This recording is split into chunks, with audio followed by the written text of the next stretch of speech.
Good morning. Methods of preparation हमने पढ़ ली है अल्कोहल्स की और फिनॉल की। ठीक है, अब हम अल्कोहल और फिनॉल की कंबाइंड फिजिकल प्रॉपर्टीज़ पढ़ लेते हैं, यानी एक ही लेक्चर में हो जाएगा, छोटी सी होती, कोई बहुत ज़्यादा नहीं है। जब भी कभी आप बात करते हैं फिजिकल प्रॉपर्टीज़ की, चाहे वो अल्कोहल की हो, चाहे वो फिनॉल की हो, या किसी और भी ऑर्गेनिक कंपाउंड की हो, तो आमतौर पर जो चीज़ इसमें शामिल होती है वो होती है फिजिकल स्टेट। क्या है उसकी फिजिकल स्टेट के बाद हम आमतौर पर पढ़ा करते हैं कि बॉइलिंग पॉइंट के बारे में, किसी बॉइलिंग, क्योंकि बॉइलिंग पॉइंट से हमको आइडिया लगता है कि उसके बीच में जो बॉन्डिंग है, जो लिंकेज है, वो कितना पावरफुल है। आप भी समझते हैं कि अगर बॉइलिंग पॉइंट हाई होगा, इसका मतलब ये हुआ कि पार्टिकल्स आपस में काफ़ी कॉम्पोजिट, काफ़ी टाइटली बाउंडेड हैं। ठीक है, किसी चीज़ से पोलैरिटी से हमको आइडिया हो जाता है कि सॉल्युबिलिटी कैसी है, और फिर कुछ कंपाउंड्स में उनकी कुछ स्पेसिफिक प्रॉपर्टीज़ होती है। अल्कोहल्स में भी ऐसे अल्कोहलाइट्स बनते हैं, तो उसके बारे में हम भी बात करेंगे।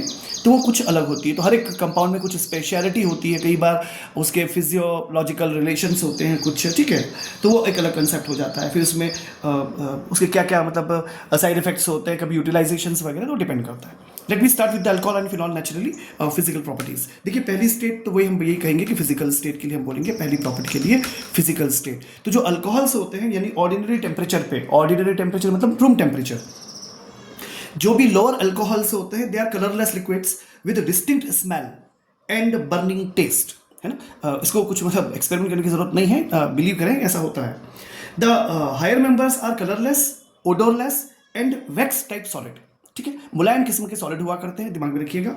और जो लोअर ऑर्डर्ड अल्कोहल्स होते हैं वो कलरलेस लिक्विड्स होते हैं, और उनकी डिस्टिंक्ट स्मेल होती है, और डेफिनेटली उसमें एक बर्निंग टेस्ट होता है। अच्छा, फिनॉल्स जो होते हैं ना, वो या तो कलरलेस लिक्विड्स होते हैं या सॉलिड्स होते हैं। ध्यान रहे, फिनॉल या तो कलरलेस लिक्विड्स होते हैं या सॉलिड्स होते हैं। अब एक इंपॉर्टेंट बात, अगर आप अपने स्कूल की लैबोरेटरी में जाके देखें कि फिनॉल कैसा दिख रहा है, तो शायद आपको उसमें रेडिश ब्राउन दिखेगा।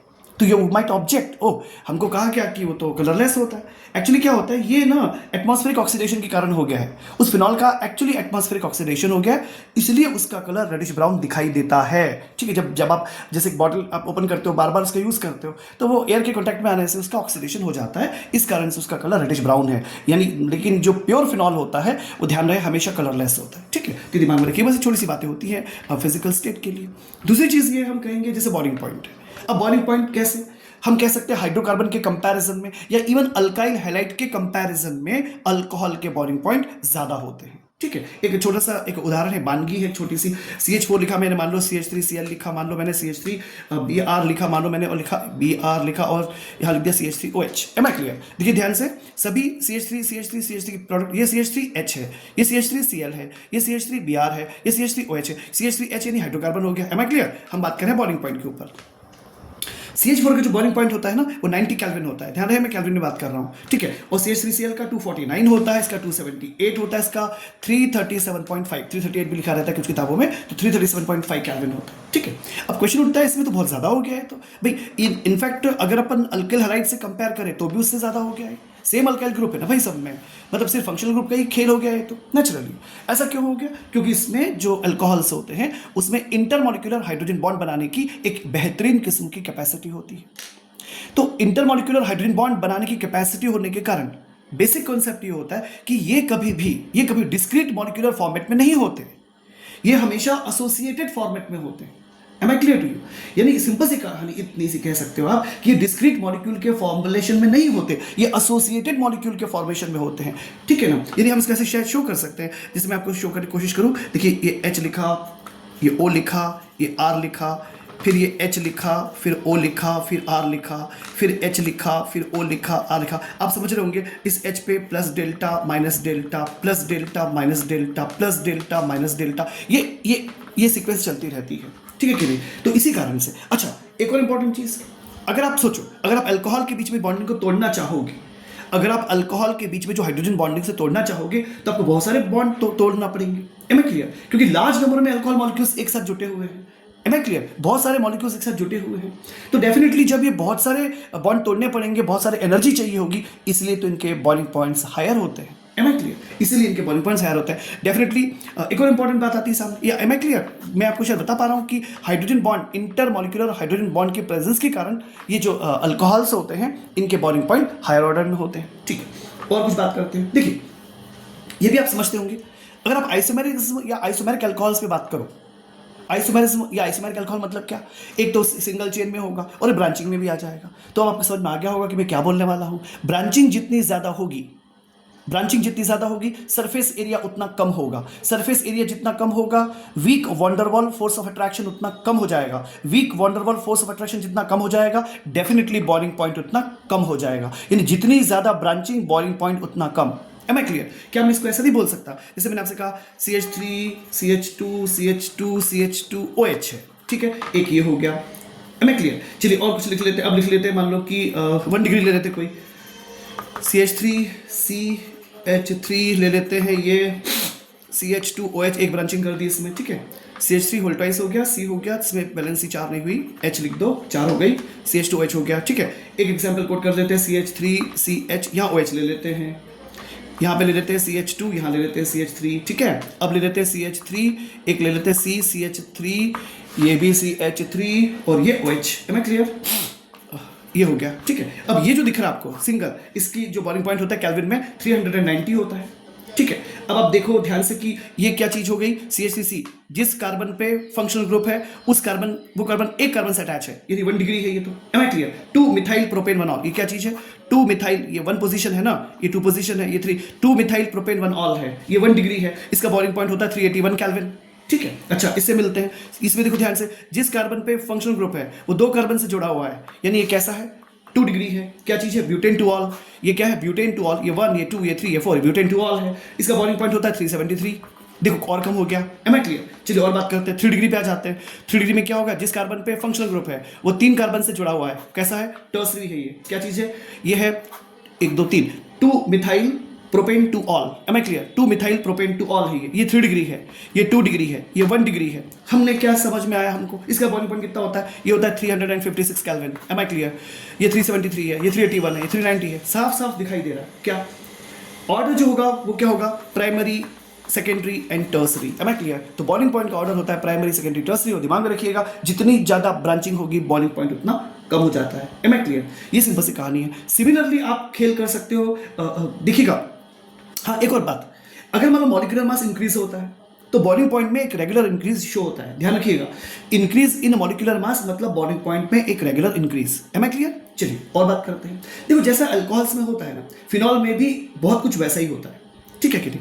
यानी ऑब्वियसली आप क्या कह सकते हो कि अच्छा, एक और इंपॉर्टेंट चीज कि जैसा अल्कोहल में ट्रेंड होता है ठीक वैसा ही फिनॉल में होता है, लेकिन बॉइलिंग पॉइंट फिनॉल्स के भी उनके करस्पॉन्डिंग एरोमेटिक हाइड्रोकार्बन से और हेलोअरीन से ज्यादा होते हैं, ठीक है।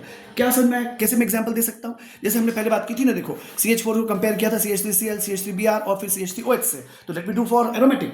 क्या कहा मैंने, कहा सिंपल बेंजीन ले लो, ले लिया। फिर तुमने कहा कि C6H5Cl ले लो, ले लिया। फिर तुमने कहा C6H5Br ले लो, ले लिया। फिर तुमने कहा C6H5OH फिनॉल ले लो, ले लिया। अब देखो ध्यान से, ये तो हो गया हाइड्रोकार्बन, एरोमेटिक हो गया। इसका बॉइलिंग पॉइंट होता है 353 केल्विन होता है। ये Cl है, इसका होता है 405, इसका होता है 439 और इसका होता है 455 केल्विन। देखो थोड़ी सी प्रैक्टिस रहेगी तो ये सब याद हो जाता है, सच कुछ नहीं है। तो ये सिंपल सी कहानी होती है। अब देखो ध्यान से, जिसमें हाइड्रोक्सी है उसका बॉइलिंग पॉइंट सबसे ज्यादा है। Am I clear? ये सिंपल सी बात। फिर क्यों, रीजन क्या है, इसका रीजन वही फिर से कहानी है, बिल्कुल सिमिलर टू द अल्कोहल्स। जो फिनॉल में भी क्या होता है, इंटरमॉलिक्यूलर हाइड्रोजन बॉन्ड पाया जाता है। इसकी शक्ल देखी थी ना आपने, ये शक्ल किसकी थी, हाइड्रोजन बॉन्ड किसमें, ऑफ कोर्स अल्कोहल्स में। अब फिनॉल पे बात कर लेते हैं। तो फिनॉल में क्या होगा, देखिएगा ध्यान से कि फिनॉल में हम कैसे बना सकते हैं। ठीक वैसे जैसे पहले कहा था ना, से O कहा, यहाँ जोड़ देते हैं एक बेंजीन रिंग जोड़ देते हैं यहाँ पे, ठीक है। ये जोड़ दी बेंजीन रिंग, यहाँ पे जोड़ दीजिए H, फिर इसको डॉट डॉट कीजिए, O लिखिए, यहाँ पे जोड़ दीजिए बेंजीन रिंग, ठीक है। यहाँ जोड़ दीजिए H, फिर डॉट डॉट डॉट डॉट कीजिए, यहाँ जोड़िए O, यहाँ जोड़िए बेंजीन रिंग, ठीक है। फिर यहाँ जोड़ दीजिए H, फिर यहाँ जोड़िए O, यहाँ जोड़िए बेंजीन रिंग, ठीक है। और यहाँ जोड़िए H और डॉट डॉट डॉट डॉट कर दीजिए। समझ में आ रहा है आपको डॉट डॉट डॉट क्या है, ये क्या चीज़ है, ये एक हो गया। देखो अब इसमें पता ही है माइनस डेल्टा, ठीक है। इस H पे प्लस डेल्टा, फिर minus delta plus delta, minus delta plus delta, minus delta plus delta. This is the intermolecular hydrogen bond again. Am I clear? तो फिनॉल्स में भी वही कहानी होती है, और यहाँ पे भी हम बोल सकते हैं कि ये फिनॉल्स भी क्या करते हैं, एसोसिएटेड मॉलिक्यूल की तरह बिहेव करते हैं, न कि डिस्क्रीट, अलग अलग की तरह बिहेव नहीं करते, एसोसिएटेड, क्लब्ड है। Am I clear? That's why इनका बॉइलिंग पॉइंट हायर होता है, ठीक है। तीसरी जो प्रॉपर्टी होती है उसे हम कहते हैं सब सॉलिबिलिटी। उसे बोलते हैं सॉल्युबिलिटी। देखो, जो लोअर अल्कोहल्स होते हैं ना, वो हाईली सॉल्युबल होते हैं पानी में। लोअर अल्कोहल्स मतलब जिनका आर छोटा, CH3 OH C2H5 OH type के। लेकिन जैसे जैसे मॉलिक्यूलर मास बढ़ता है अल्कोहल का, ठीक है, जैसे जैसे मॉलिक्यूलर मास बढ़ता है अल्कोहल, आप सोचो, इमेजिनेशन करो, OH तो तुम्हारे पास पहले से ही है, यानी कुल मिलाकर सेहत तो R की बनने वाली है भाई। R जो है पहले छोटा था, फिर थोड़ा मतलब बड़ा हो गया, सूझ गया मतलब फूल गया, अरे यार मतलब बड़ा हो गया। पहले R जो तुमने कहा CH3 कहा, तुमने C2H5 OH कहा, C3H7 कहा, तो तुम R की साइज ही बढ़ाओगे ना, ये तो R ही तो बढ़ेगा। तो जैसे जैसे R बढ़ेगा, मॉलिक्यूलर मास नहीं बढ़ रहा, क्या बढ़ रहा है? तो क्योंकि OH तो उतना ही रहेगा भाई, OH तो समय वही रहने वाला है। जब आप बेसिकली फोकस कर रहे हो ऑफकोर्स मोनोहाइड्रिक अल्कोहल्स पर, तो डेफिनेटली R की साइज ही तो बढ़ रही है। तो R की साइज बढ़ रही है मतलब एक कार्बन, दो कार्बन एटसेट्रा, मतलब मॉलिक्यूलर मास बढ़ रहा है। तो जितना ज्यादा मॉलिक्यूलर मास हो जाएगा, समझिएगा, जितना ज्यादा मॉलिक्यूलर मास हो जाएगा, डेफिनेटली क्या होगा, ध्यान से सुनना, कि उस केस में फॉर्मेशन ऑफ हाइड्रोजन बॉन्ड, समझिएगा, वो क्या हो जाएगा, उतना ज्यादा हो जाएगा।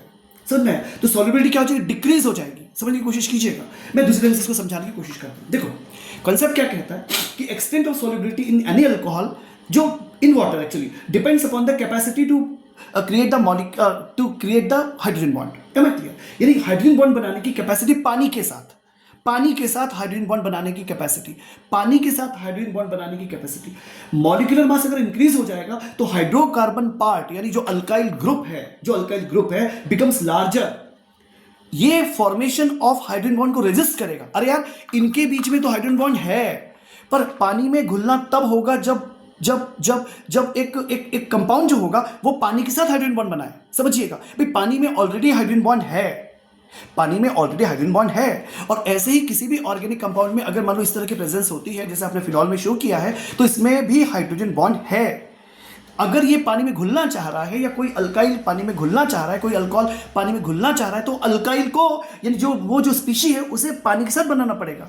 यानी पानी में हाइड्रोजन बॉन्ड है, अल्कोहल में हाइड्रोजन बॉन्ड है, पर घुलना तब होगा जब अल्कोहल और पानी का हाइड्रोजन बॉन्ड होगा। Am I clear? बता पा रहा हूं मैं? ये सिंपल सी कहानी है। तो होता क्या है कि अगर R बढ़ जाएगा तो इनके आपस में तो हाइड्रोजन बॉन्ड है, लेकिन पानी के साथ जो इनके हाइड्रोजन बॉन्ड बनाने की कैपेसिटी होती है ना, वो चैलेंजिंग, मतलब वो मुश्किल हो जाती है, नहीं बन पाता।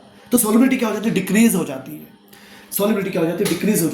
तो ध्यान दीजिएगा कि कार्बन का साइज बढ़ने से, यानी कार्बन की संख्या बढ़ने से, यानी अल्काइल ग्रुप का साइज बढ़ने से जो सॉल्युबिलिटी होती है वो डिक्रीज हो जाती है। मैं कुछ एग्जांपल देने की कोशिश करता हूं उसको बताने के लिए, सॉल्युबिलिटी को एक्सप्लेन करने के लिए।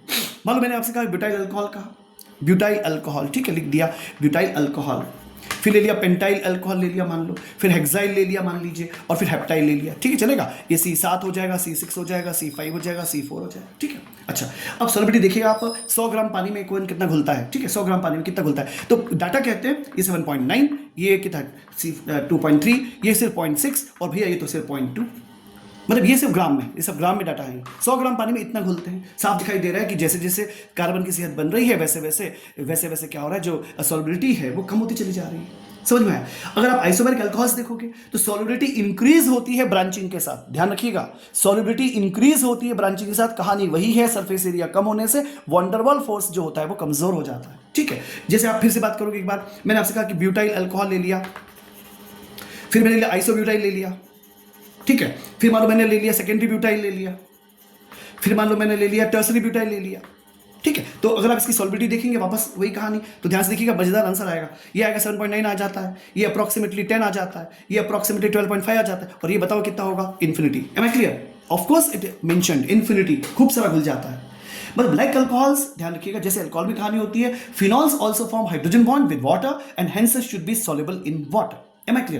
But the solubility of phenol in water is much lower than that of alcohols because of larger hydrocarbon. उसमें यार एराइल पार्ट होता है ना, एरोमेटिक पार्ट होता है ना, इसलिए क्या हो जाता है, वो कम घुला करते हैं बहुत। ठीक समझ में आई मेरी बात आपको? अच्छा, phenols itself and some di and trihydric phenols are fairly soluble in water. ध्यान रखिएगा, मैं फिर से रिपीट कर रहा हूँ कि phenol itself and some di and trihydric phenols are fairly soluble in water. लेकिन ध्यान रखिएगा, लार्ज हाइड्रोकार्बन पार्ट अगर हो जाएगा तो phenols are also soluble in organic solvents like ether and alcohol.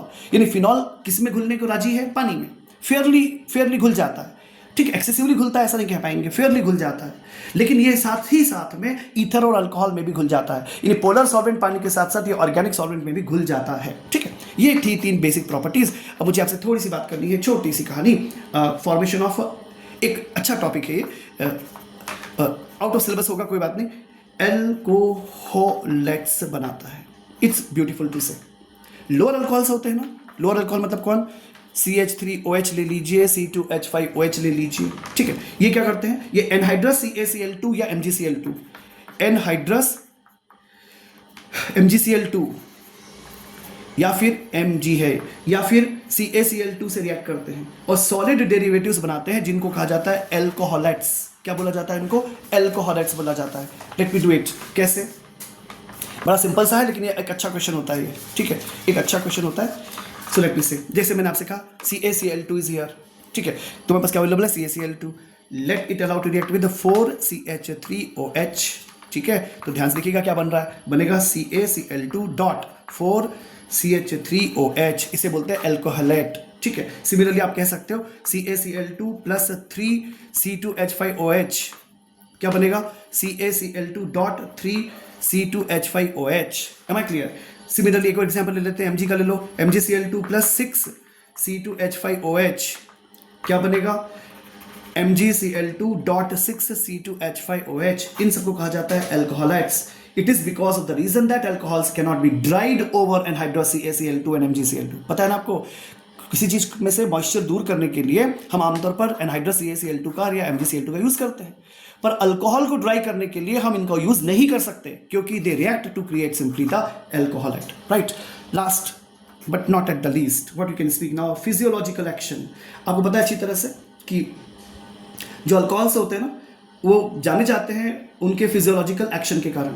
Methanol poisonous होता है, पता है आपको, और ड्रिंकिंग पर्पस के लिए यूज नहीं किया जा सकता, ये ब्लाइंडनेस का कॉज बन जाता है। ठीक है, एथेनॉल जो होता है वो एक इनटॉक्सिकेटिंग इफेक्ट शो करता है और ड्रिंकिंग पर्पस के लिए यूज किया जाता है। अल्कोहल एक बेहतरीन किस्म का एंटीसेप्टिक भी होता है, अल्कोहल एक बेहतरीन किस्म का ऑर्गेनिक सॉल्वेंट भी होता है, और बहुत सारे यूजेस है। जितने मेडिसिन होती हैं उनमें क्योंकि मेडिसिन जो होती है ना वो बेसिकली ऑर्गेनिक होती हैं, तो उनको घुलने के लिए, और नॉन टॉक्सिक है ये, तो इस अल्कोहल का यूज़ किया जाता है। पेंट इंडस्ट्री में इसका जम के यूज़ किया जाता है, और आई होप कि जो स्पिरिट आपने सुना होगा, इनफैक्ट वो इसी अल्कोहल को इन जनरल सेंस में कहा जाता है। आई एक्सपेक्ट कि ये थोड़ा सा लेक्चर आपको समझ में आया होगा। So please keep on studies. Good day.